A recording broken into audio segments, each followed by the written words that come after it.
wasiirka madaxtooyada Soomaaliland ayaa xilkii ku wareejiyay agaasimaha guud ee madaxtooyada Soomaaliland xil uu meesha ka saaray wasaaradaasi madaxweynaha Soomaaliland mudane Muuse Biixi Cabdi waxaana wasiirku hadal u jeediyay howlwadanada wasaaradaasi ma qabo aniguna inaan oday xun ahaa oo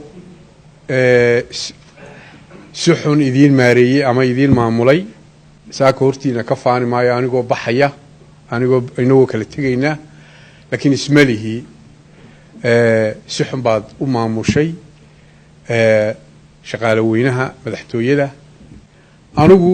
muddadii 2 sano ahayd aan wasiirka madaxtooyada ahaa runtii tacab farabadan ma gelin dhismaha iyo tifqayatirka wasaaradda madaxtooyada gudaheeda 5 sano waxaan ahaa wasiirka duulista fursadan halka helay halka ma helin ujeedadan halka dib ugu noqday waxa weeye fursadii aan helay maan helin waayo 2 sano ee u dambeeyay waxaan mashquul ku ahaa hawlihii adkaa ee qaranka ee hareereeyay madaxweynaha